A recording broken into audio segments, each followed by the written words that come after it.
Ni ta siɲɛ fɔlɔ ye Jill Stein ale ka kɛ bɛrɛbɛrɛtɔn ɲugujima olu ka musobɔ ye Ameriki jamana ɲɛmɔgɔya ɲini la. San 2016 a ye kɛmɛdoya murumuru ani damadɔ sɔrɔ. Démocrate caman de y'a yira k'a fɔ k'olu ka kalata ko o de y'a to Hillary Clinton a ma se ka ɲɛmɔgɔya sɔrɔ. Michigan misali la Donald Trump a ye Hillary Clinton a ye sebaya sɔrɔ a kan ni kuru 11,000. O wagati kelen la Jill Stein ale ye kuru 50,000 ani kelen de sɔrɔ. Jateminɛlikɛla dɔw y'a yira k'a fɔ ko olu ma da la k'a fɔ nin kalata ko ninnu kuru ninnu bɛɛ taara Stein kanu na u fɛ ko a dira Clinton ma. I just don't think it's as easy just to say. Ni ma da la k'a fɔ ko a bɛna nɔgɔya k'a fɔ ko ni Karima sina ko a ka kala talen ko olu bɛna suɲɛ. Ka d'a kan an t'a dɔn k'a fɔ kalatalaw u jogo bɛna kɛ mun ye n'a sɔrɔ u bɛna jagoya ka sugantili kɛ fan fila de la.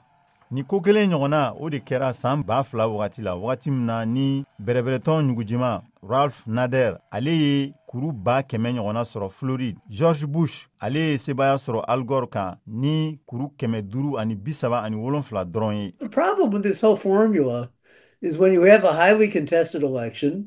Gɛlɛya min bɛ nin hakilila in na o ye k'a fɔ ni kalata a nana jija k'a gɛrɛntɛ kosɛbɛ. An b'a yira k'a fɔ ko kalatalaw ka sugantili filanan nafaba de b'o la. Ne bolo ni fɛɛrɛ in fili b'a la. Mɔgɔ minnu b'a ɲini ka kalata cɛbɔ wɛrɛw ye u b'a kɛ ka da kun wɛrɛ de kan u yɛrɛ ŋaniya kosɔn. U jigila tigɛlen don parti belebeleba minnu bɛ sen na o de la u bɛ ni kalata in kɛ u ka nisɔgoya yira. Wagati min na VOA ye wele bila Stein ale ka fanga yɛrɛ kofɔlaw ma u ka kunnafoni ɲɛmɔgɔ dankan ni o ye Sam Faifol. Ale ye jaabili kɛ k'a fɔ ko dankarili ka ɲɛsin cɛbɔ wɛrɛ ma a y'a fɔ nin togo la ko o dankarili ye ka ɲɛsin bɛɛjɛ fanga ma ko nka a bɛ komi i b'a fɔ i ye kalatalaw sago ka o de datugu ani k'u bagabaga yaasa u ka kalata mɔgɔ min ka d'u ye walima k'u kana se ka kalata yɛrɛ fiyewu.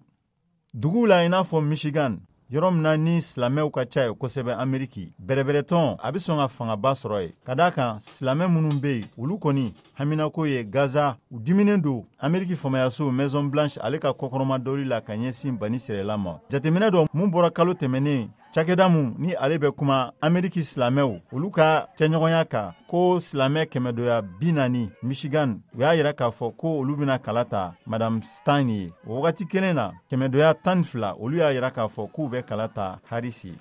Ale Stein a bɛ sɔn ka kuru caman sɔrɔ Kamala Harris kan wa demokratiw nin dugu nafama ninnu na ma se ka a senbɔ kalata koɲaw la wa ni ɲɔgɔndan danna nin ma nin dugu damadɔ ninnu na a bɛ se ka fanga sɔrɔ nin dugu ninnu na kalata don.